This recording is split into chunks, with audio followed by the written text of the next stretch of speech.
Bismillahirrahmanirrahim, saya mulai ya. Oke, sebagaimana kita ketahui bahwa anamnesis terbagi dua, yaitu anamnesis autoanamnesis yang dilakukan langsung kepada pasien, dan alloanamnesis yang dilakukan bukan kepada pasien, melainkan kepada keluarga pasien. Nah, apa saja problem di bidang respirasi? Keluhan utama di bidang respirasi itu ada 4. Yang pertama adalah batuk, kemudian yang kedua adalah batuk darah, yang ketiga adalah nyeri dada, dan yang keempat adalah sesak napas. Ini merupakan 4 kelainan utama di bidang respirasi. Jadi pasien yang datang ke paru itu keluhannya nggak lari-lari dari 4 ini. Nah, kemudian pemeriksaan fisik yang perlu dikerjakan, sebagaimana di sistem organ lainnya, sama ya, inspeksi, palpasi, perfusi, dan auskultasi. Baru setelah kita melakukan anamnesis dan pemeriksaan fisik, barulah kita meminta pemeriksaan penunjang. Nah, berbeda dengan pemeriksaan di sistem lainnya. Kalau mungkin kalian di sistem lain hanya minta laboratorium dan pemeriksaan radiologi, di paru tidak. Jadi kalian perlu melakukan pemeriksaan radiologi fototoraks, CT scan toraks, pemeriksaan sputum, pemeriksaan laboratorium darah, pulse oximetry, ini yang sangat penting, terutama di masa pandemi COVID sekarang. Pulse oximetry sangat penting. Kemudian analisis gas darah arteri atau AKDA, baru pemeriksaan faal paru, spirometri, dan APE. APE adalah singkatan dari arus puncak ekspirasi. Dan terakhir adalah tindakan invasif, yaitu bronkoskopi dan torakoskopi ini jika diperlukan. Nah, bagaimana pola pikirnya? Kita bahas satu persatu. Kita mulai dengan batuk. Nah, jadi batuk, kalian sudah bahas juga di learning issue tutorial kemarin ya, bahwa batuk adalah suatu proses ekspirasi paksa yang terkoordinasi, jadi diselingi dengan penutupan glotis secara berulang-ulang. Jadi mekanisme batuk itu dimulai dari inspirasi dalam terlebih dahulu, ya, inspirasi dalam terlebih dahulu, di mana bersamaan dengan inspirasi itu glotis atau pita suara atau plika vokalis akan tertutup. Akibatnya apa? Udara yang masuk ke dalam paru itu mengalami turbulensi, nggak bisa keluar, dan dia akan mendobrak glotis ke atas. Nah, proses udara mendobrak glotis ke atas itu akan membuat glotis terbuka tertutup secara berulang-ulang secara cepat. Jadi proses di mana glotis terbuka tertutup secara berulang-ulang dengan cepat, itulah yang disebut dengan nama batuk. Nah, pada proses batuk itu otot ekspirasi akan berkontraksi supaya melawan glotis. Jadi karena glotisnya tertutup, sementara udara di bawah itu terhambat, maka udara tersebut akan turbulensi dan mendobrak glotis. Nah, sehingga disebut namanya arus udara yang eksplosif. Untuk apa? Nah, sebetulnya batuk adalah hal yang fisiologis. Jadi kalau kita batuk itu normal.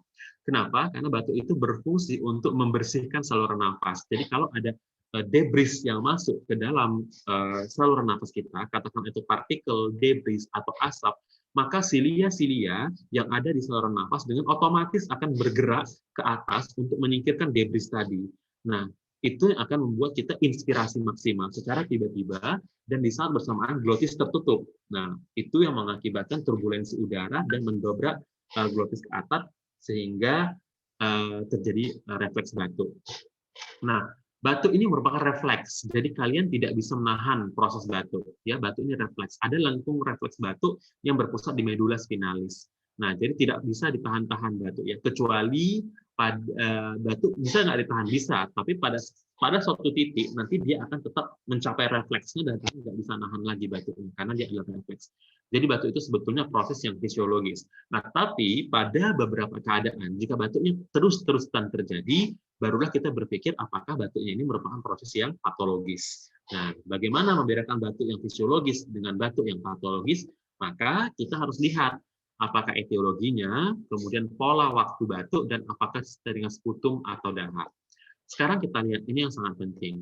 Batuk itu harus dibedakan menjadi batuk yang akut atau batuk yang kronik. Kapan dibilang batuk yang akut? Kalau dia kurang dari 2 minggu, atau ada referensi yang bilang kurang dari 3 minggu. Nah, kalau dia batuk kronik, dia batuknya lebih dari 8 minggu. Sebetulnya di tengah-tengah ini ada yang disebut batuk subakut.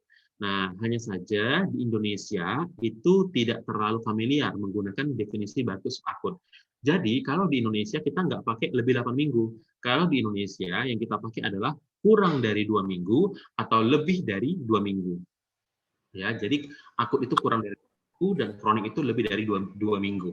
Nah, pada pasien-pasien dengan gejala batuk, tentu kita lakukan pemeriksaan fototoraks. Kalau fototoraksnya normal, maka kita harus pikirkan, kalau dia batuk, tetapi fototoraksnya normal, berarti problemnya bukan di paru. Ingat bahwa fototoraks itu hanya bisa memperlihatkan kelainan di paru. Dia tidak bisa memperlihatkan kelainan pada saluran nafas, bronkus ataupun bronkiolus. Jadi kalau fototoraksnya normal, dia batuk, lebih kurang dari 2 minggu, tapi fototoraksnya normal, maka kita harus pikirkan problemnya kemungkinan bukan di paru, melainkan di saluran nafas. Problem di saluran nafas itu paling sering diakibatkan oleh viral, makanya disebut viral respiratory tract infection. Bukan viral pulmonary infection, beda ya. Viral respiratory tract infection berarti problemnya ada di saluran nafas, bukan di paru. Karena kalau viral pulmonary infection itu pasti abnormal fototoraksnya. Nah, kemudian apa? Bacterial infection juga bisa. Yang paling sering itu ini, inhaled foreign body, ya, aspirasi benda asing, bisa berupa iritan, partikel, debris, atau debu dan asap. Itu juga akan mengakibatkan iritasi pada saluran nafas. Ya, sehingga fototoraksnya normal, karena problemnya ada di saluran nafas, problemnya bukan di paru. Tetapi kalau dia batuk kurang dari 2 minggu, dan saat dilakukan fototoraks tampak gambaran abnormal, berarti problemnya ada di paru. Problemnya bukan di saluran nafas, problemnya di paru, berarti apa? Pneumonia. Ini yang paling utama, pneumonia. Termasuk yang sekarang sedang heboh adalah viral pneumonia, salah satunya diakibatkan oleh COVID-19. Nah, itu viral pneumonia. Diperhatikan sama-sama viral. Nah, tapi yang satu viral respiratory tract infection. Problemnya di saluran nafas, fototoraksnya normal. Tapi yang satu lagi viral pneumonia, problemnya di paru, fototoraksnya tidak normal. Nah, ya, atau akut extrinsic allergic alveolitis. Lagi-lagi kita lihat alveolus, berarti problemnya di paru. Kalau sudah problemnya di paru, pasti fototoraksnya abnormal, begitu ya. Kemudian, kalau batuk kronik lebih dari 2 minggu, kalau batuk kronik lebih dari 2 minggu, kita lakukan fototoraks. Ternyata fototoraksnya normal, maka kita harus pikirkan jangan-jangan itu bukan dari paru, melainkan dari esofagus. Ada penyakit yang namanya gastroesophageal reflux disease, di mana asam lambung, ya, HCl yang ada dari lambung itu naik ke sphincter esofagus dan dia mengiritasi glotis. Nah, mengiritasi pita suara. Akibatnya akan terjadi batuk. Nah, ini juga fototoraksnya normal tentu, karena parunya sehat walafiat. Nah, kemudian penyakit kedua adalah asma. Asma, jika dilakukan fototoraks, tentu akan normal. Kenapa? Karena lagi-lagi, asma itu problemnya ada di bronkus, bukan di paru. Kemudian post-viral bronchus hyperactivity, lagi-lagi problemnya di bronkus. Sinusitis, apakah sinusitis bisa mengakibatkan batuk? Jawabannya sangat bisa. Kenapa? Karena pada sinusitis itu terdapat akumulasi pus yang mengumpul di belakang nasofaring. Pada saat pasien tersebut tidur atau berbaring, di mana posisinya menjadi datar, maka pus yang berkumpul di nasofaring tadi itu akan jatuh ke bawah, masuk ke bronkus dan trakea, dan mengiritasi trakea dan bronkus. Akibatnya akan muncul refleks batuk. Lagi-lagi problemnya ada di trakea atau bronkus. Kemudian merokok. Apakah merokok akan mengakibatkan batuk? Tentu. Karena sebagaimana kita jelaskan, merokok akan menghasilkan partikel atau asap atau debris yang akan direspon oleh bronkus dan akan mengakibatkan refleks batuk. Atau penggunaan obat-obat ACE inhibitor. Kalian sudah lewat blok kardiovaskular system ya. Ada obat-obatan golongan ACE inhibitor seperti captopril, lisinopril, ramipril, itu akan mengakibatkan terjadinya batuk. Bagaimana mekanisme terjadinya? Kalian harus sudah belajar. Ada akumulasi bradikinin. Ya, kalau kalian mengkonsumsi obat-obatan ACE inhibitor akan terjadi peningkatan bradikinin, yang mana bradikinin ini akan menginduksi batuk. Lagi-lagi dia bermain di saluran nafas, ya, atau inhalasi debu dan asap. Ini seringkali terjadi pada pekerja di perusahaan atau di pertambangan, ya kan? Pertambangan perusahaan itu akan terpapar dengan debu, asap, tapi fototoraksnya bersih. Nah, yang paling sering kita alami di lapangan itu adalah pasien batuk sudah lebih dari 2 minggu, tapi fototoraksnya tidak normal. Dok, saya batuk sudah 1 bulan. Maka kita pikirkan, oh ini batuknya kronik, maka kita minta fototoraks. Kalau fototoraksnya tidak normal, berarti kita pastikan problemnya ada di paru. Apa? Bisa kanker paru, ini yang sangat sering. TB paru, ini luar biasa sering di Medan, di Indonesia, di Sumatera Utara, sangat-sangat sering. ILD, apa itu ILD? Interstitial Lungs Disease, penyakit paru interstisial. Nanti ada kuliahnya sendiri untuk topik ILD. Dan terakhir adalah bronkiektasis. Apa itu bronkiektasis? Nanti juga kita ada kuliahnya. Ya.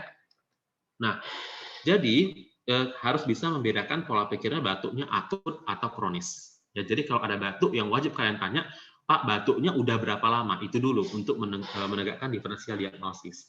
Kemudian kalian tanya, batuknya kapan-kapan aja, Pak? Nah, pasien yang batuknya sering sekali terjadi saat pagi hari, itu umumnya mengarah ke bronkitis kronis atau PPOK, penyakit paru obstruktif kronis. Kenapa? Karena sepanjang pasien PPOK itu tidur di malam hari, maka akan terjadi akumulasi dan retensi sputum.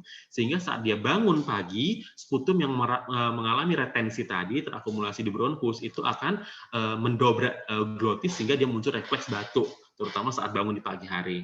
Kemudian asma itu kebalikannya. Pasien asma itu dipengaruhi oleh tonus parasimpatis. Yang mana tonus parasimpatis ini lebih dominan muncul di saat malam hari. Apalagi saat malam hari dia terpapar dengan cuaca dingin, kemudian dia tidur di tempat tidurnya di mana spraynya belum diganti berhari-hari, di situ ada partikel debu, atau dia bermain-main di karpetnya ada partikel debu, maka akan memunculkan gejala batuk yang merupakan ciri khas asma. Dia muncul pada malam hari. Pada pasien asma ini lebih sering lagi dia munculnya pada malam menjelang subuh. Nah, malam menjelang subuh ini biasanya dia akan terbangun dari tidur di malam hari sekitar jam 2 atau jam 3 pagi, kemudian dia mengeluhkan batuk-batuk dan rasa berat di dada. Itu ciri khas pada asma. Ya, sesekali disertai dengan bunyi mengik. Itu juga khas pada asma. Kemudian batuk pada pagi dan siang hari ini bisa pada sinusitis. Seperti yang saya bilang tadi, ada sekret dari nasofaring yang turun jatuh ke bawah mengakibatkan sekretnya masuk ke trakea dan mengakibatkan iritasi batuk pada trakea. Batuk kering biasanya dijumpai pada penggunaan ACE inhibitor, tetapi juga sering sekali batuk kering ini dijumpai pada viral infection, termasuk pada viral pneumonia yang dikarenakan oleh COVID-19. Ya, pasien-pasien COVID-19 itu awalnya batuknya lebih sering batuk kering, ya karena dia viral, bukan bakterial. Nah, atau batuk yang muncul setelah minum air, ini biasanya mengarah ke kelainan neuromuskular. Biasanya pada pasien-pasien post-stroke. Nah, pasien yang stroke, dok, kakek saya ini stroke, kemudian dia minum, kalau minum atau dia makan, dia batuk-batuk. Kenapa? Karena kalau dia stroke, tentu esofagusnya, kalian tahu kan esofagus sama trakea itu depan-belakang, ya depan-depanan. Esofagus di depan, trakea di belakang.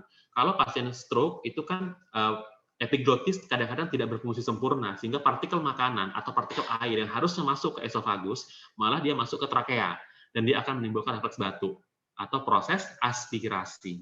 Nah, itu khas sekali ya. Apalagi yang wajib ditanyakan, berikutnya adalah kita tanya, dahaknya bagaimana Pak? Apakah berdahak atau tidak berdahak? Jadi kalau tidak berdahak, kita boleh pikirkan ke arah viral infection, ya kan? Viral pneumonia salah satunya COVID. Nah, atau tadi drug induced, misalnya oleh akibat obat-obatan ACE inhibitor. Kalau batuknya berdahak, maka kita harus tanya lagi, Pak, dahaknya warna apa? Kalau dahaknya putih, kental, keabu-abuan, biasanya ini khas pada pasien PPOK.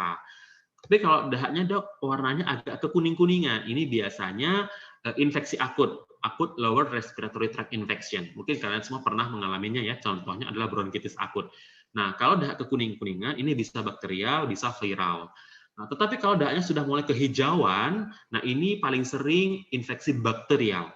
Kalau dahaknya sudah kehijauan, itu sudah tempatnya kita memberikan antibiotik, karena sudah biasanya ada infeksi bakteri. Kenapa? Bakteri tadi akan menempaskan enzim veroporoksidase yang akan mengakibatkan muncul warna hijau pada dahaknya. Ya, itu khas sekali biasanya pada pasien PPOK yang eksaserbasi atau pada pasien bronkiektasis. Ya, kalau PPOK-nya sedang tenang-tenang aja, dia sebetulnya warna putih. Tapi kalau PPOK terinfeksi oleh bakteri, eksaserbasi dia akan mengalami perubahan warna menjadi kehijau-hijauan. Dan penting untuk kita menanyakan apakah dahaknya berbau busuk. Pada beberapa penyakit dahaknya berbau busuk. Kalau dahaknya itu berbau busuk, kita harus pikirkan ini adalah bakteri anaerob. Kalau dahak berbau busuk itu ada 3 kemungkinannya. Yang pertama adalah bronkiektasis, kemudian yang kedua abses pada paru, nama juga abses berarti isinya nanah pada paru tentu berbau busuk, dan empiema. Apa itu empiema? Empiema ini abses juga, nanah juga, tapi bukan di paru, melainkan di pleura, di selaput pembungkus paru. Sama-sama nanah. Nah, ini juga bisa mengakibatkan dahak yang berbau busuk.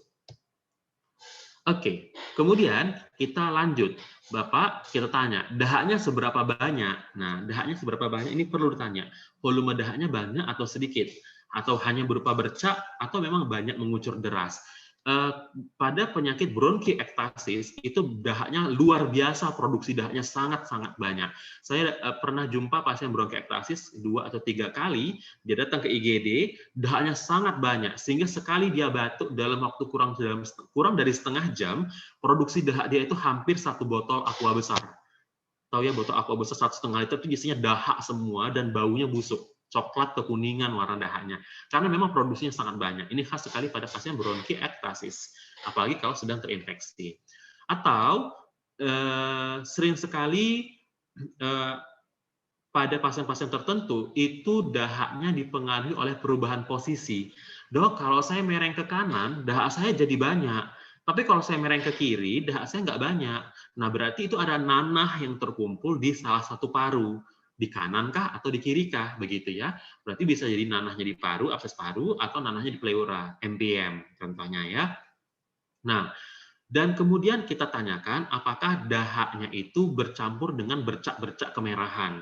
Nah, hati-hati ya, ada batuk darah yang memang darahnya mengucur, darah semua, tapi ada yang darahnya itu hanya berupa bercak. Nah, bisa dijumpai pada udem paru. Di blok respiratory system, kalian sudah belajar CHF, ya, chronic heart failure. Ada NIHA 1, NIHA 2, NIHA 3, NIHA 4. Nah, pada kondisi CHF NIHA 4, itu udem paru, parunya tenggelam. Pada kondisi tersebut, kapiler-kapiler paru akan pecah, sehingga mengakibatkan dahaknya bercampur dengan bercak-bercak kemerahan, tetapi umumnya warna merahnya merah jambu, karena dia bercampur dengan air. Jadi, warnanya kita sebut pink frothy sputum. Pink frothy sputum, dia merah jambu dan sedikit berbuih. Itu khas pada udem paru akibat kardiogenik. Problemnya ada di jantung, mengakibatkan parunya tenggelam. Atau pada kanker paru. Kanker paru juga bisa mengakibatkan batuk darah. Bagaimana prosesnya nanti kita pelajari lebih lanjut. Nah, sekarang kita masuk ke batuk darah. Batuk darah nama medisnya adalah hemoptysis. Pertama sekali, kalian harus bisa bedakan apakah itu hemoptysis atau hematemesis. Bedakan hemoptysis dengan hematemesis. Hemoptysis adalah batuk darah, sementara hematemesis adalah muntah darah. Udah beda, yang satu problemnya di paru, yang satu problemnya di lambung. Kalau muntah darah kan berarti di lambung. Apa cara paling gampang membedakannya? Kalau dia muntah darah, tentu saja dia akan bercampur dengan asam lambung. Darah yang kena asam, kena HCl, maka darah warna merah tadi akan berubah warna menjadi kehitaman. Jadi kalau dok saya batuk darah, warnanya kehitaman, maka kita jangan pikirkan itu batuk darah, itu kemungkinan adalah muntah darah. Karena percayalah pasien tidak bisa membedakan apakah itu batuk darah atau muntah darah. Pasien datang ke kalian, kalau dilihatnya darah keluar dari mulut, itu dibilangnya batuk darah. Nah, padahal darahnya warna hitam dan didahului oleh mual. Dok, saya mual-mual, perut saya melilit, kemudian saya muntah, atau saya batuk, warnanya hitam. Itu bukan batuk darah, itu muntah darah. Tapi kalau darahnya warna merah segar, merah cerah, batuk kita pikirkan itu adalah batuk darah. Berarti problemnya di saluran nafas. Nah, sekarang ada hemoptysis, ada juga yang namanya pseudohemoptysis. Apa itu pseudohemoptysis? Pseudohemoptysis itu dia batuk darah juga. Tetapi pseudohemoptysis ini batuk darahnya berasal dari upper respiratory tract infection. Jadi berasal dari saluran nafas atas. Bukan berasal dari saluran nafas bawah, bukan dari paru, melainkan dari saluran nafas atas. Problemnya di mana? Bisa pada nasofaring, bisa pada plika vokalis, bisa pada orofaring. Mungkin kalian pernah ya, batuk terlalu keras, batuknya sangat kuat, batuknya kuat, kemudian pada dahak kalian muncul bercak-bercak kemerahan sedikit. Ya, itu bisa saja adalah pseudohemoptysis. Kenapa? Karena waktu kalian batuk terlalu keras, itu ada iritasi pada orofaring sehingga ada bercak darah. Itu bukan hemoptysis, itu pseudohemoptysis. Nah, bedanya dengan hemoptysis itu memang berasal dari saluran nafas bawah. Apa batas saluran nafas atas dengan saluran nafas bawah? Batasnya adalah si plika vokalis, ya, glotis. Jadi kalau sudah di bawah glotis, maka itu adalah saluran nafas bawah. Kalau di atas glotis, itu saluran nafas atas, itu urusannya orang THT. Nanti ada blok THT, kalian belajar blok THT. Tapi kalau saluran nafas bawah, itu urusannya orang paru. Nah, apa-apa saja penyebab hemoptysis? Nah, ini perlu dicatat. Penyebab hemoptysis itu ada banyak. Nah, ini adalah problem-problem yang paling sering menyebabkan hemoptysis. Tapi nggak usah kalian ingat semuanya. Buat aja jembatan keledainya adalah battle. Singkatannya B. Singkatan B adalah bronkitis dan bronkiektasis. Sambil dicatat. B adalah singkatan dari bronkitis dan bronkiektasis. Ya, B bronkitis, bronkiektasis. Kemudian A adalah singkatan dari aspergilloma. Itu juga bisa mengakibatkan batuk darah dan sering sekali di Indonesia. Aspergilloma itu adalah jamur pada paru. Kemudian T adalah tuberkulosis, sudah jelas, ini yang paling sering di Indonesia. Kemudian L adalah lung cancer. L adalah lung cancer, ya. L adalah lung cancer, dan terakhir E adalah emboli paru dan edema paru yang tadi kita bahas. Emboli paru dan edema paru. Jadi kalau kalian jumpa pasien batuk darah di IGD nanti, kalian tugas di IGD sebagai dokter umum, dok saya batuk darah, warnanya apa? Warnanya merah cerah, dok. Oh oke, berarti ini berasal dari saluran nafas. Maka otak kalian harus tujukan kepada si betol tadi. Bronkitis, bronkiektasis, aspergilloma, tuberkulosis, lung cancer, dan emboli atau edem paru. Ada nggak yang lain itu? Ada, tapi biasanya jarang. Koagulopati, arteriovenous malformation, mitral stenosis, itu agak jarang. Ya, lebih sering yang itu, betol tadi. Itu yang paling sering ada di Indonesia. Oke, kemudian kita wajib tanyakan juga, ya, seberapa sering ini batuk darahnya. Nah, biasanya ada episode batuk darah yang terus-terusan ini. Hemoptisis yang dialami setiap hari. Dok, tiap hari saya batuk darah, tiap hari batuk darah. Asal batuk ada bercak darahnya. Itu paling sering pada kanker atau TB atau abses. Ya, tapi biasanya dia bercak. Pasien kanker, pasien TB itu dia setiap kali batuk dia akan ada bercak darah. Batuk lagi, bercak lagi, batuk lagi, bercak lagi. Pagi, siang, malam bercak terus. Itu khas pada kanker atau TB atau abses. Berbeda dengan bronkiektasis dan aspergilloma. Tambahkan di sini ya, aspergilloma. Pada bronkiektasis dan aspergilloma, itu batuk darahnya intermittent. Apa maksudnya intermittent? Kadang-kadang tenang, dia bisa 2 minggu, 3 minggu, 1 bulan, nggak ada gejala. Tiba-tiba batuk darah lagi, dan sekali batuk darah, darahnya ngucur. Darah semua yang keluar. Itu khas pada bronkiektasis atau lebih sering lagi pada aspergilloma, jamur paru. Jadi pasien-pasien aspergilloma itu bisa dia sebulan, 2 bulan, dia nggak ke rumah sakit, 3 bulan tenang-tenang hidup tentram, tiba-tiba batuk darah mengucur deras sampai lantainya itu bercucuran darah. Itu sering dijumpai. Nanti kalau kalian jumpa pasien seperti itu di IGD, batuk darahnya mengucur deras di lantai, tumpah-tumpah, itu kalian harus pikirkan bronkiektasis atau aspergilloma. Kanker paru bisa ya, bisa juga. Jadi paru bisa ya, bisa juga. Ya. Batuk darah yang disertai dengan nyeri dada dan sesak napas, berarti kita harus pikirkan ada iskemik pada parunya. Itu berarti karena emboli paru atau infark paru. Oke, kemudian kita pindah. Batuk sudah selesai, batuk darah sudah selesai, sekarang kita masuk ke sesak napas. Sesak napas, pertanyaan pertama, apa itu definisi sesak napas? Nah, harus ingat ya, definisi sesak napas adalah sensasi merasakan kekurangan oksigen. Ingat bahwa sesak nafas adalah sensasi. Artinya dia adalah perasaan subjektif. Jadi sesak nafas itu bukan objektif. Sesak nafas itu subjektif. Jadi jangan heran ada orang yang sebenarnya tidak sesak, tapi dia datang ke IGD, datang dengan sesak nafas. Karena tidak bisa salah, karena sesak nafas adalah perasaan subjektif. Makanya kita lihat, apa yang objektif? Yang objektif adalah respiratory rate-nya. Ya, kalau dok saya sesak, tapi RR-nya 16, 18, berarti kan belum sesak. Maka kita tidak perlu panik, gitu ya. Nah, sesak nafas ini tidak selamanya patologis, ada yang fisiologis. Misalnya kalian baru olahraga, baru naik turun tangga, ya pastilah karena kekurangan oksigen pasti akan merangsang pusat pernafasan di medula oblongata sehingga akan meningkatkan laju nafas, sehingga terjadi sesak nafas. Atau patologis. Nah, ingat bahwa sesak nafas bukan harus karena paru. Itu yang diingat ya. Sesak nafas bisa karena paru, bisa karena jantung, ya kalian sudah belajar blok kardiovaskular, atau di semester lalu kalian sudah belajar blok hematologi, ada anemia. Anemia juga bisa buat sesak nafas. Namanya HB-nya turun, tentu HB tidak bisa mengikat oksigen. Kalau nggak ada oksigennya, HB-nya nggak mengikat oksigen, ya jaringan akan kekurangan oksigen. Akibatnya terjadi sesak nafas. Nah, tetapi ada sesak nafas yang psikologis. Pasien-pasien yang cemas, nah ini paling sering ya, yang cemas dia memikirkan keadaan keluarganya atau kondisi dirinya, dia juga cemas, ini juga bisa mengakibatkan sesak napas. Sesak napas psikogenik kita sebutnya ya. Atau sesak napas farmakologis akibat dari efek samping obat-obatan. Nah, yang paling sering dan yang paling penting dinilai dari sesak napas adalah onset. Pak, sesaknya sudah berapa lama? Ini wajib tanya. Oh dok, saya sesaknya udah 2 bulan, 3 bulan, 6 bulan, udah setahun ini saya sesak. Maka nomor 1 di otak kita adalah PPOK, ya penyakit paru obstruktif kronik, ya atau fibrosis paru. Fibrosis paru terjadi akibat penyembuhan paru yang tidak sempurna, biasanya akibat dari TB. Ya, proses TB yang tidak diobati dengan tuntas seringkali meninggalkan fibrosis. Jadi kalau dok saya ini udah sesak, udah 6 bulan ini sesak, terus setahun ini sesak terus. Maka nomor 1 di otak kita kalau nggak PPOK itu adalah fibrosis paru. Kedua, dok saya sesak napasnya baru-baru aja dok, baru seminggu ini lah dok. Nah kalau begitu kita harus pikirkan kemungkinan paling sering adalah anemia atau efusi pleura. Ya, efusi pleura itu adalah cairan di rongga pleura. Cairan itu dia merembes pelan-pelan, tapi dalam seminggu, 2 minggu, 3 minggu itu udah mulai banyak. Maka begitu seminggu, 2 minggu udah mulai banyak, baru dia mengakibatkan rasa sesak napas. Dok, sesak napas saya baru 3 hari.